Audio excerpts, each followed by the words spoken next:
Welcome to the Lockbox! Lockbox! Welcome to the Lockbox, Season 2. Hello again, guys. We're back. It's Season 2 of the Lockbox. Today, I'm joined by her. Hello.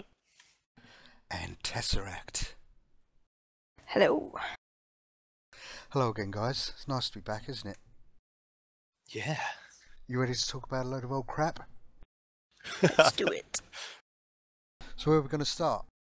We've got loads of news to talk about, haven't we? There's been loads going on in DC. I think we've got to start with what's coming this week, and that's Game Update 38. Game Update 38, you say? What's all that about? What's the story? Well, the big story there is survival mode, of course. Something we've been asking for quite a long time in game, just a kind of instance where we can fight continuing waves of enemies until we just can't survive anymore. I've not actually had any experience with this because I've not been on the test server. I've been saving myself. But you've done a couple of videos for it already, haven't you? As like initial impressions. Yeah. Yeah, we've had a go on hero side and on villain side, and as I say, we've done an impressions video, so you can find out a lot more about it there. So with each wave that you're fighting, it goes up in tiers, doesn't it? So you get a reward for downing each phase, which is a style that you can only get from the survival mode, isn't it? Yeah. So the progression of the enemies increases. Their combat rating increases. After what was it? We got the iron and the bronze from rounds 3 and 5, was it, if memory serves? when you beat round 2, it's every other round, so if you beat round 2, you get iron. If you beat round 4, you get bronze. If you beat round 6, you get silver. See, to me, that sounds like something that I would really like, to be able to get a unique style just for bragging rights. But there's been a lot of people that aren't as happy with those prizes or those rewards as I would be. People are saying that they'd rather have gear and stuff like that. Am I right? Yeah, that people, on general, no one wants to associate it with progression because it is intended to be difficult. And, you got to really work as a team, and not everyone's going to be able to get in there and complete it. So tying it into any kind of progression would be off the table. The styles are nice, but I was one of the people saying, in my opinion, what you get from a reward is not sufficient for the amount of time you can end up spending in there. You can get base items as well, but the drop rates on those were so rare that they're gonna increase them if they haven't already increased them. And it'd be nicer to see them increased again. It's just it doesn't hurt anyone to get more base items on the market or in your own base and stuff like that. They've increased them a couple of times, but I think the last time I was in, there was maybe 2 or 3 items dropping every round, which seemed like a much better rate than before. The most notable one we've had so far is we had a toilet drop. It's the first time we've had toilets in game. That was something that people were asking for at one point. It does make sense, I suppose. But yeah, so there's been just a couple of variations. There was a fridge dropped as well, I think. I haven't had a chance to look at all of these because obviously it was different people were getting them. So is it all going to be like white goods, like washing machines and tumble dryers and that type of thing? Microwaves? Still waiting on the pool table. Yeah, pool table. That should be like ranking up there as one of the higher tier prizes. Everybody wants one of those. But yeah, I mean, it's understandable with the amount of time you can spend in there. The first couple of times we were in, it was taking us maybe 3 hours to get through 4 rounds. I think more recently we've been adjusting the group makeup, and we got that down to about 80 minutes or so for the first 4 rounds. And that was including the breaks, which they added in response to testing feedback, where you're going to get a break. I think when it goes live, it might be every round. You'll have to activate a cog to start the next round, or it will start automatically after 10 minutes. But yeah, you can be in there for a while, so people want the rewards, and some people are just not that interested in the styles that are being provided. But it's just a prototype. From my point of view, though, if you're like running around in the watchtower with one of these styles on that you know everybody knows that you can only get if you've reached a really high level in that survival mode, that is some severe bragging rights there. Something I've missed from the game since about tier 3, when the last full tier that didn't have replay badges, was you saw the people in Watchtower hanging out with the Krypton styles, and you knew that they'd been in those raids weekly since they came out. And the game's not really had that. I mean, it's had its rare drops, your Helm of OP or whatever, but they were much more luck-based than actual skill. Yeah, I think maybe you got a sort of a sense of it in Paradox as well, with like some of the high level, you know, when you go in there and if you completed it like all in one go, you get more drops. So you was getting, what's the style that I'm thinking of? I can't even remember. Traces in Time? Yeah, Traces in Time. And that looks amazing, that style. Yeah, it's really cool. But again, it was luck based whether or not you got it, where this at least is you're guaranteed to get this style if you complete the round. So are you guys excited for survival mode? I am. I think it'll be a really good challenge, and it'll be good fun to get the different team makeups that you're going to need to actually get through the content. Is a different playstyle from what we've had basically ever in the game. Can you see it causing problems like Paradox did, though, with like lack of coordination in teams and people that haven't got maybe a smaller league, for example, that are having trouble getting through that? Do you think it's going to cause a lot of controversy? It might cause, friction within groups, but it's not going to cause the community friction that the harder raids did, purely because it's not needed for progression. It is purely bragging rights. And again, given the amount of time that it takes, a lot of people are just not that interested in getting involved in it in the first place. So it's really only going to be people that actually want to do it that are going to be going for it. I think I'd slightly disagree on that point. I've got a quiet reserve on survival mode.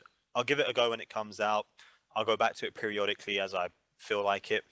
I think the forums are going to be awash with people saying, well, we pay and play this game as well. Why can't it be scaled to our enjoyment as well? And it doesn't matter whether it's tied to progression or not. It's gated content. It's content that people can't just make a team and go in and have a crack. And no matter how many times the devs and everyone's explained, look, this is intended for the top 5, 10, whatever % of the DC player base who are looking for that kind of challenge, there's going to be people saying, no, I'm not happy. I want it to be suitable for me. I want it easier. And I can't remember who it was exactly, was saying that, yes, it may happen. And what fallout may come of it is that the devs feel, you know what, too many people have complained, so we're probably not going to do it again. And I hope that doesn't turn out to be the case, but you can never tell. I mean, I've been playing this game 3 years. I've played many, many MMOs before, seen all this stuff. It comes out. It doesn't matter who it's intended for. If a percentage of the player base can't access it and enjoy it and finish it, they're going to make noise about it, regardless of what you can get from it. You can't please everyone, can you? I personally am looking forward to it, but that's only for the fact that I haven't tried it at all. I've just seen the videos, and like I say, I really want to get some high level styles and run around Watchtower for some bragging rights. You want people to be watching you? Yeah. I want all eyes on me. What else is in Game Update 38? There's the revamp of Heartlight and Electricity. Electricity is looking really, really good. I think both healing and DPS sides of Electricity, it's just everybody that's been involved in the discussions in the forums, I think they're really looking forward to it, with one slight exception, and that's the issue that's kind of cropped up recently about awesome mechanics versus weapon mastery. But that aside, the actual power revamp, I think everybody's really happy with Electricity. Yeah, and it says here as well, Classic Batman is to come with this. Classic Batman, is that the Batman with the yellow and black Batman symbol? I believe it is, yeah. It was the voting thing, wasn't it? No, the voting thing will be later in the year. This one's the one that we caught a sneak glimpse of a couple of months back. Ah. Is it the skin of the original, like, pre-order DC Batman, but with a different symbol? Basically, it's not quite the same, but it's a lot closer to the original Batman than it is, because the vote was between the New 52 Batsuit and the Troika Batsuit, wasn't it? I think the New 52 one won. Yeah, but that won't be until the end of the year. The Troika Batsuit was like basically an all-black Batsuit, wasn't it? Yeah. And hopefully the summer seasonal will be up as well. That's been up and down a couple of times already, I think. Yeah, but they had issues where people couldn't access it, so on and so forth. But they should sort the issue now and launch that. Is that the Atlantean one? Yes. Yeah. With the boats? Yeah, it's probably my favourite seasonal. And that's Game Update 38, and that's due out this week at some point. We don't have a confirmed date yet. Maybe by the time this goes live, it will already be up. I believe we've also had some news about Game Update 39. Yes. Possibly the best game update to ever have existed for us. Yes, this is the one that everyone and their family is looking forward to. We've been teased recently with some information about it. Game Update 39 preview, League Management. Yeah, all about League Halls, basically. Yeah, so you're looking at... Let me bring up that list. League Halls, statues, League Banks, decorations, roster events. You're going to have a roster with players in your league in it. Hopefully their power set with a location. How many days you've been a member of the league. Proficiencies as well that you can activate. So you've got this pool of proficiencies, and you can activate things like plus 3% damage, plus 1% critical attack damage and chance, plus 3% healing out, so on and so forth. It's big threads that they've put up there already. We'll obviously put the links to that in the description below, but it is shaping up to be amazing. And those proficiencies you were just talking about, they unlock bonuses that apply to the entire league. Yeah. Don't they? Yes. That's going to be really good. Just reminded me that in Game Update 38 we're getting something similar with our own personal bases. The teleporters and additional stat boosts that you can access through your generator in your base. So I'm imagining that the league halls will be somewhat similar. You'll have a generator that you'll be able to use to add these bonuses. Finally, something else to spend all these spare marks on. They've not really outlined it too much, so hopefully excess marks will come into play for it. One of the best things, in my opinion, was the league statues. You just want a giant golden statue yourself. No. For you can set it on certain. A few examples of activities used for rankings include knockouts, emotes, broker sales, instances completed. Undoubtedly, there'll be stuff tied into damage out, healing out, so on and so forth. And it'll be interesting to see that change on a weekly or monthly basis, getting leagues to have teams compete in order to get their statue up there. That'd be brilliant.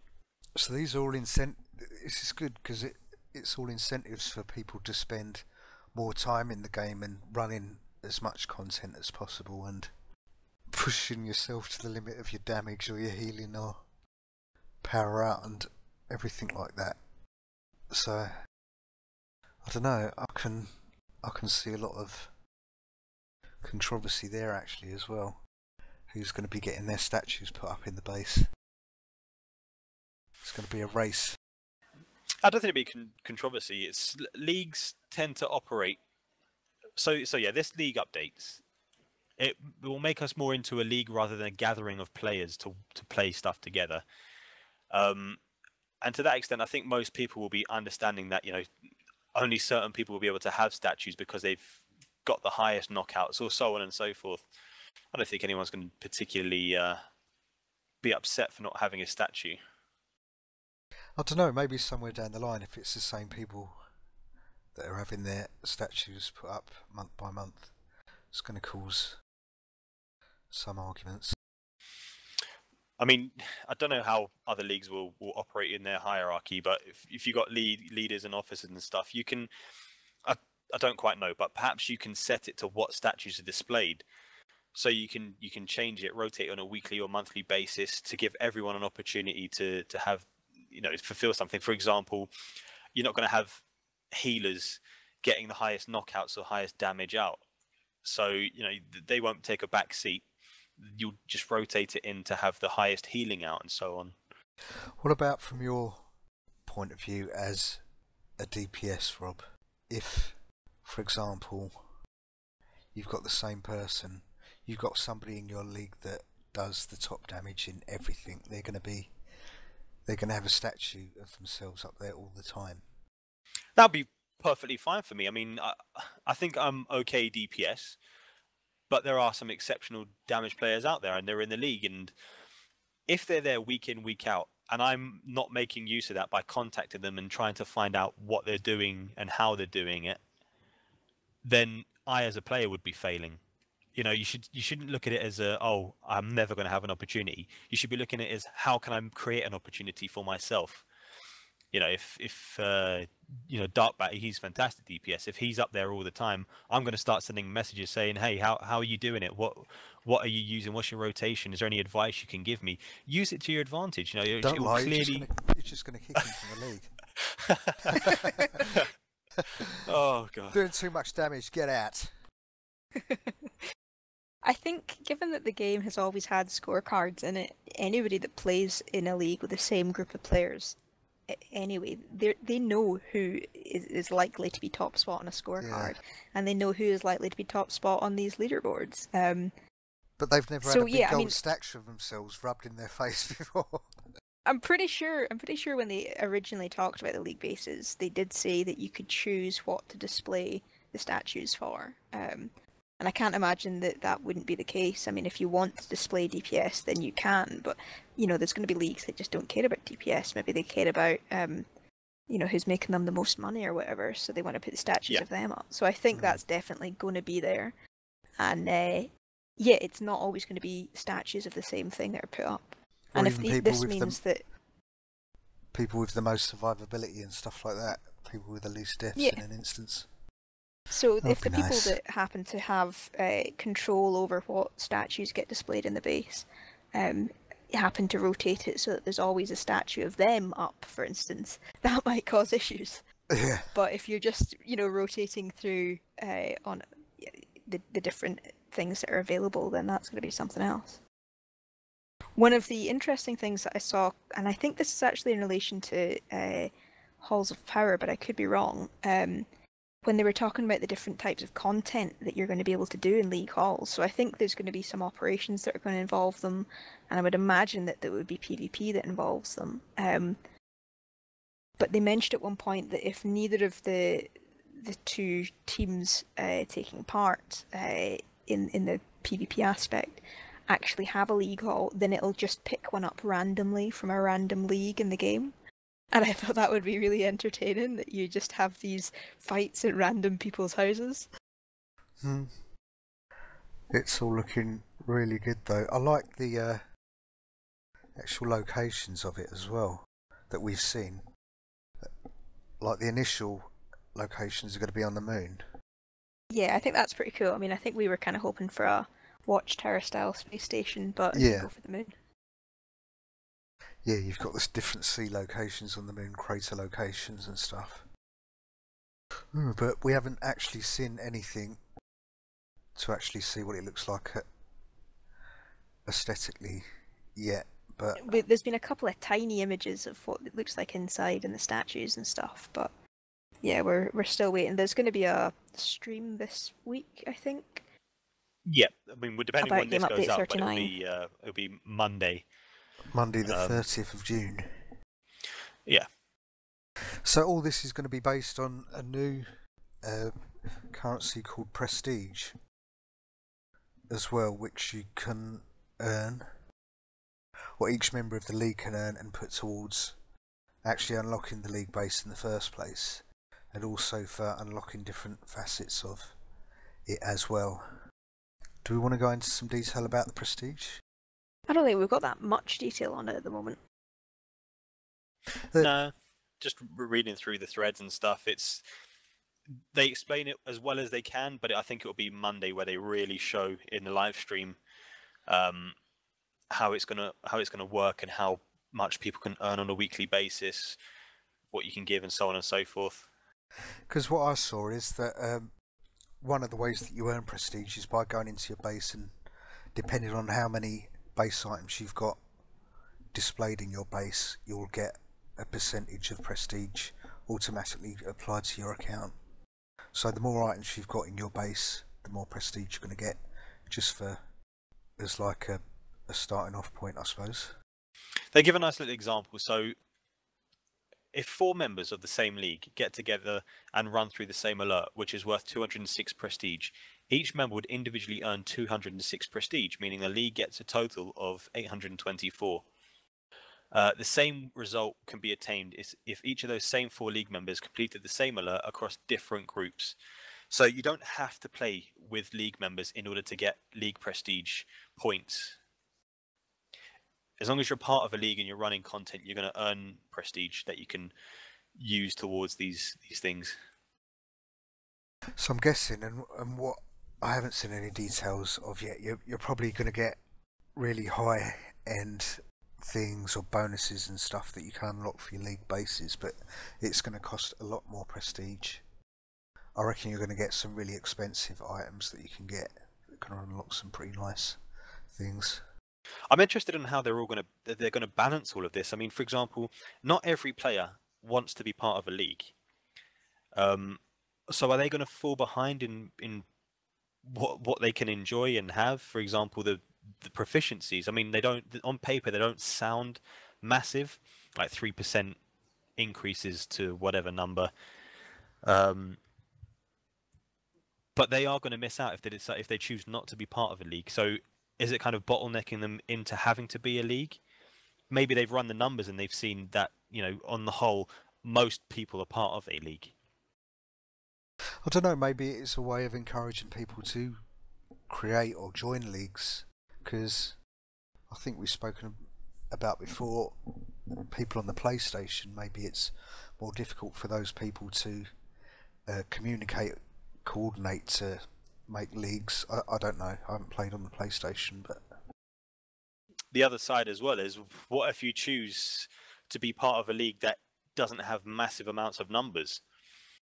You know, if you're happy with your 8 players, 20, even 30, you could potentially be outgunned by a league who will recruit 100 people and just barrel through content to build up the bulk of that prestige, if that makes sense.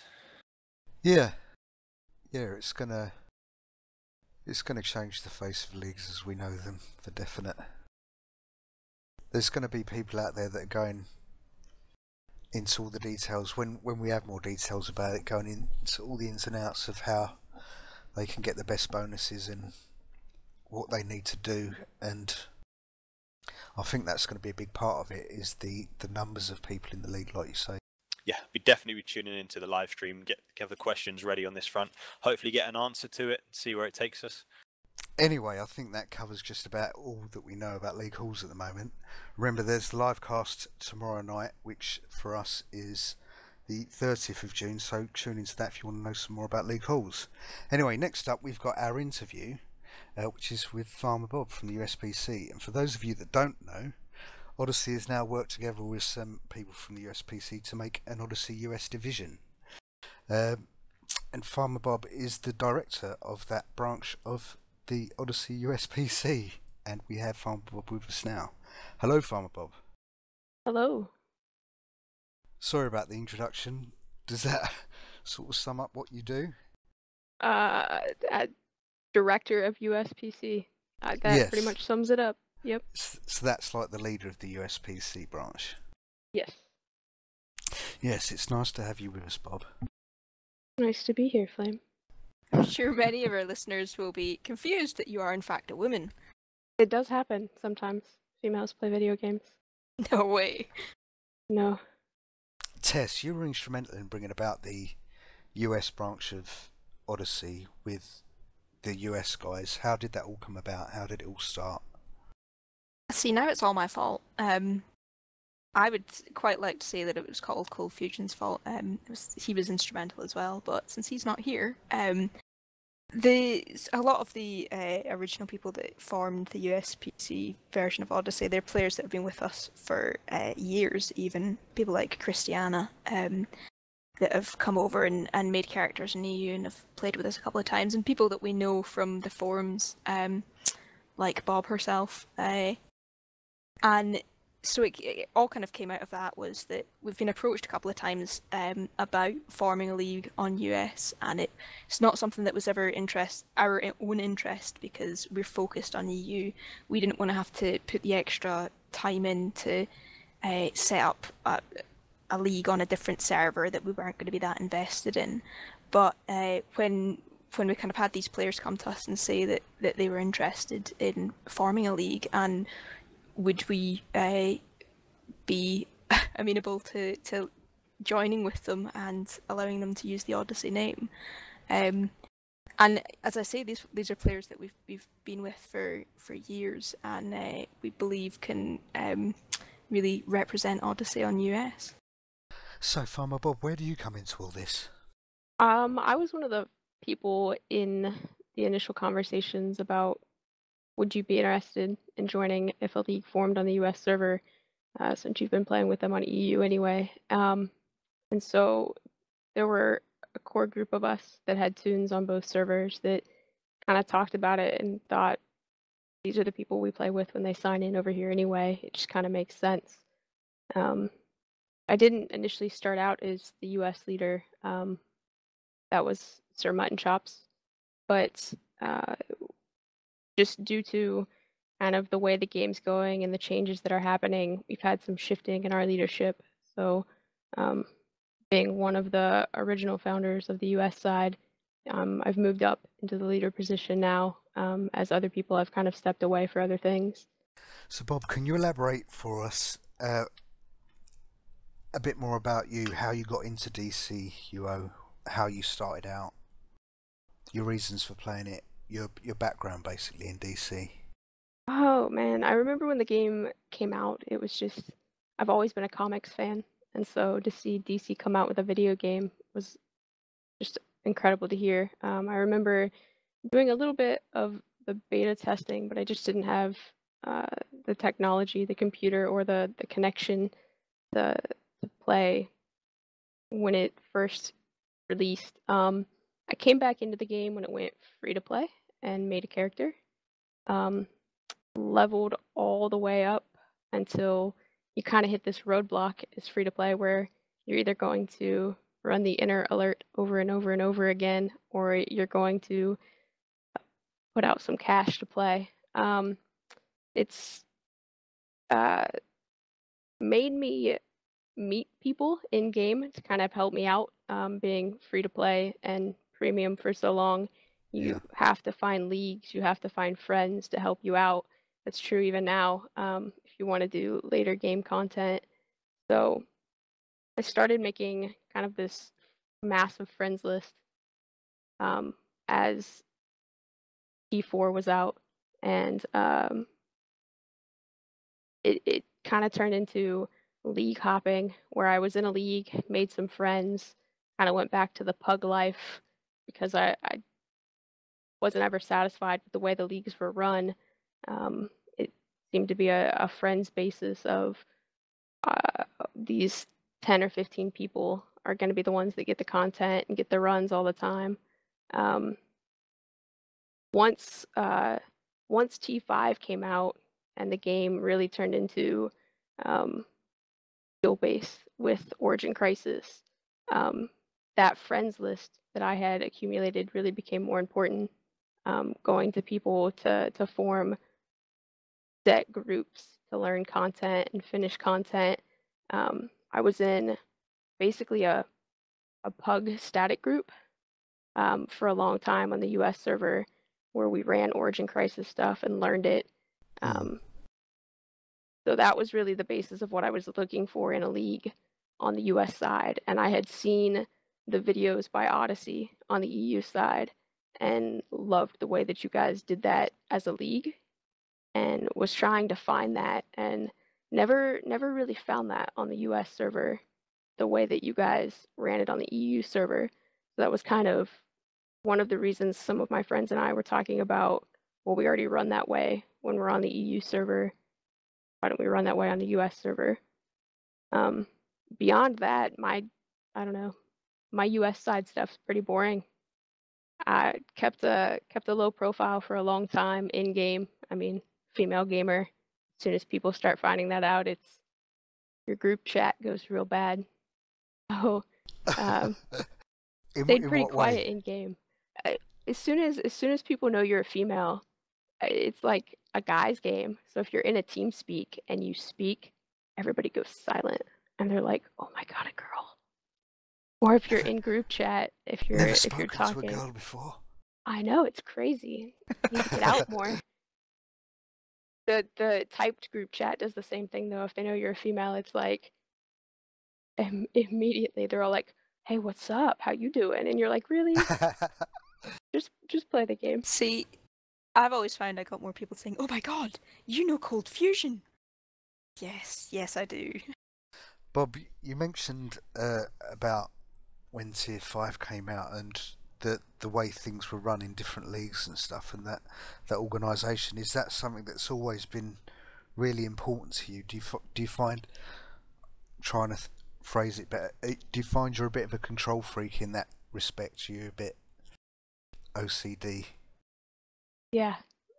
I would say most of the league probably would agree that yes, I'm a bit of a control freak when it comes to running content and getting it done. I don't like messy raids.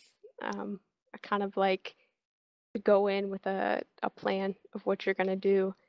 Kind of a learning process to step back with the folks we're playing with to let them do their own thing. We're all kind of skilled enough that I don't need to be a control freak at this point. Hmm. And you play a controller usually? Ironic, isn't it? Yeah. Why did And you what power choose set that? is it? Sorry. I Or play a what light. Flame said, either way. I didn't hear what Flame said. I was just going to say, why did you choose that particular power set? That role, I mean. In other games in the past, I've always played like a rogue character, and you didn't really. I mean, every character could be a DPS and DCUO, and so there wasn't really a standout in terms of the different DPS powers. But then the controller role seemed like something that could kind of sneak in, stun things, do some damage. It was more of the rogue-esque characters that I'd played in the past. Yeah, that makes sense. So that was what appealed to me there. And then I remember at first only being able to choose from gadgets and mental, and I just kind of wrapped this character around this tech idea, this kind of nerd that was a gadgets user. And so that they just kind of fit hand in hand. Gadgets was a controller role, so that was the first character I created. That's what Farmer Bob was initially, and that's what he's stayed ever since. For now, he's switched to. I went ahead and let him have a Green Lantern ring. Switched to light. So I'm one of the few light controllers. Adamant that I'll probably never change power sets again. I'm a pretty big fan of the mechanics and the way it runs. So that's what I currently am. So what do you think about the new updates that are coming to Hard Light? Is that something that's helping cement that power set in your mind?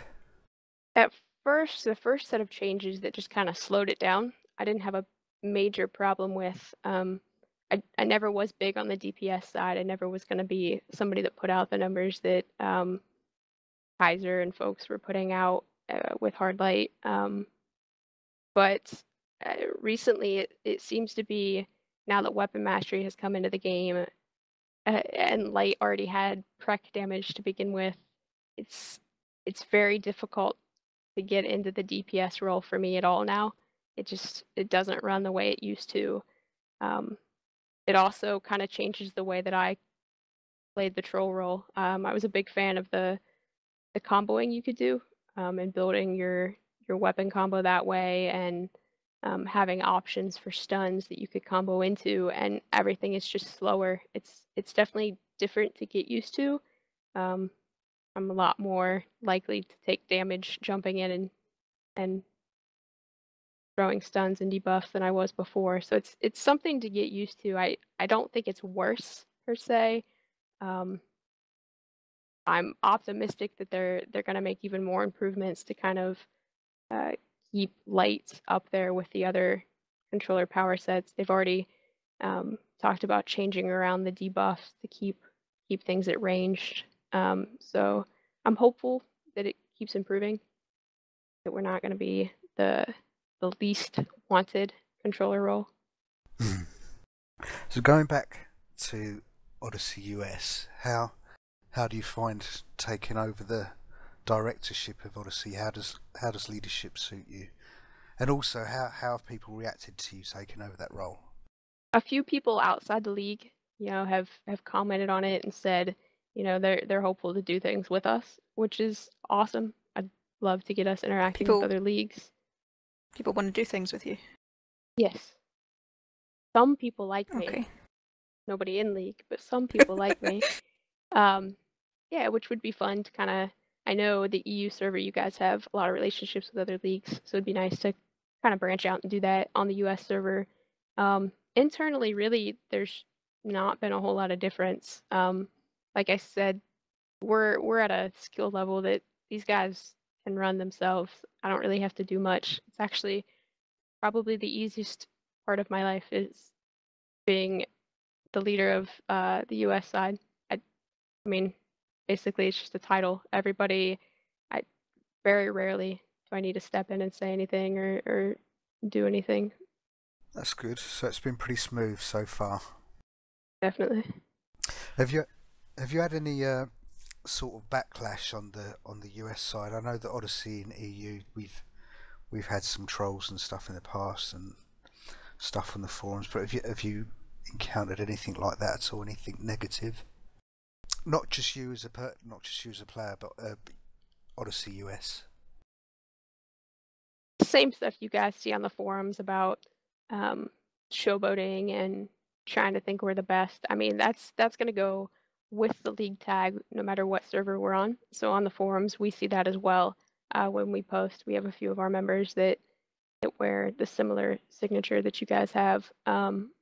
In game, there's been a few snags on the road. Nothing major, nothing that's gonna stop the league or anything. I think part of the issue is when you go in with a league tag where you guys have just done so much for the game. As soon as people saw this on the US server, they wanted in. And so there's the issue of, are we elitist and do we keep certain people out because of their skill base or their skill points or whatever? It's pretty much the same old that you guys have probably heard for the past couple of years. So have you found that that the interest in Odyssey US has been so high that you've had to turn a lot of people away so far, or you found it easier to get the people that you want in? Initially, it was, when we first formed, it was very quiet. So we were able to kind of handpick who we wanted, people that we knew off our friends lists that had the skills we were looking for. So we were able to ask if they were interested. Once people started seeing the tag around the server, we got a pretty good influx of applications. So we have turned away quite a few just because we're not looking to be a huge league or anything. But it's kind of the amount of applications that goes up and down depending on how the game's going. So when the tier 6 stuff came out, we had a bit of an influx, and it's kind of flatlined a little bit as people are waiting on new content. Sure, we'll get another mass amount of them as soon as the new game update and survival mode and everything comes out. So coming back to you more specifically, what is your most proud achievement in DC? This will be funny to my league mates. I have this screenshot of when I hit 100 skill points. When I first started playing, I was adamant that skill points didn't matter. The feats weren't really anything difficult in the game, and so it was how you played your role more than anything else. I went into tier 5 with less than 100 skill points, and I had the pug league I was in at the time probably would have killed me if they knew that, but they were probably the first set of people that really convinced me that these can help your character. And so figuring that out and then actually starting to go after them and reaching that kind of milestone was important to me, because it was kind of a shift from me being a very casual player to a more serious player. So I still have the date and everything. Ah. Aww. Ah. So where do you see yourself going forward in the game now? We were speaking earlier in the show about the future DLCs with the League Hall stuff and survival mode. How do you see yourself and Odyssey US going forward and approaching that, or gearing yourselves up to going into that content? I know a bunch of the guys are really excited about survival mode. They want to be the first to get certain clears on it, certain levels of clears. So they've really been discussing we have one static at the moment. They've really been discussing how to intertwine the roles and how to deal with the 8-man setup. So we definitely have an internal competitiveness as well. So I'm sure that the statues and league halls are going to be used. We'll have to discuss what exactly we want put up. We don't want to be too serious that we get so competitive that it kind of turns people off from running stuff. But I'm definitely interested to see what categories we can have up of the statues.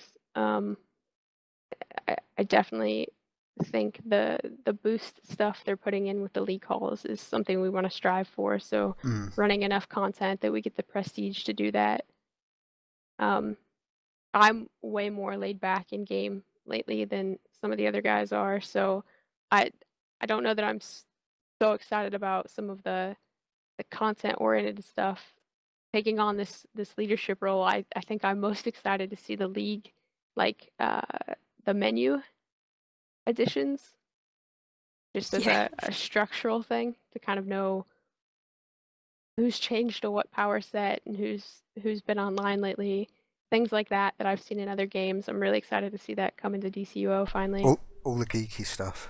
Yeah. All the geeky inner workings. Yeah. I'm glad that's going to be in there now instead of trying to make our own lists, keep track of people. It'll be in the game. Are you talking about Excel spreadsheets? Yeah, I have a lot of Excel spreadsheets for things in game. Well, have you guys got anything else that you'd like to speak to Farmer Bob about? Anything you'd like to ask? There's a flip side of one of the earlier questions. This one we always ask everybody. What is your most embarrassing moment in DC? My most embarrassing moment? I didn't know what Word of Power was for months and months and months. Like, I was probably controlling gates, or as you folks call it, Mascara, the original T4. GOT. I trolled all the way through that, never using a supercharge. I had no idea what that orange bar was on my UI. And so it wasn't even you didn't know what Word of Power was, you actually didn't know what a supercharge was? No, I didn't use any of the gadgets, supercharges. Pretty much. I threw the sticky bomb out and people were ecstatic, and so I got that ripped way before then, but I had no idea what Word of Power was, and like the DPS in my group are like, supercharged. I'm like, what are you talking about? So my league leader like pulled me aside after a run, and he's like, dude, put this on your power bar. Just go buy it, put it on there, use it. It will change your life. It was I felt pretty dumb afterwards that I had never really looked in the Iconics tree to pick that up. and use But it then you denied all knowledge of not knowing what it was in the first place. until now. Cool. Cool. Well, I think that's a really pretty good interview there. We've got a lot out of you. If there's anything that Rob or Tess would like to ask, I'd like to wrap it up there if we're okay. No, I think we covered all the bases there. Just if there's anything you'd like to ask us, take this moment to do so. No, I'm good. No, I'm good. Okay, we'll wrap it up there then. Farmer Bob, thanks for joining us today. Thanks for being so candid and for giving us our first interview back in the Lockbox Season 2. Thanks for having me. Okay, well, that was our interview with Farmer Bob. I'd like to say thank you for listening to us today, and hope you all enjoy the shows. Like I said, it's our first one back of Season 2 of the Lockbox, and I'd also like to thank Tesseract and Anne for joining me today. Thank you. It's been fun. Yes, and please check in the comments below. Let us know if you like this show, if you don't like this show, any questions or anything, throw them into the comments below, and we'll try our best to answer them.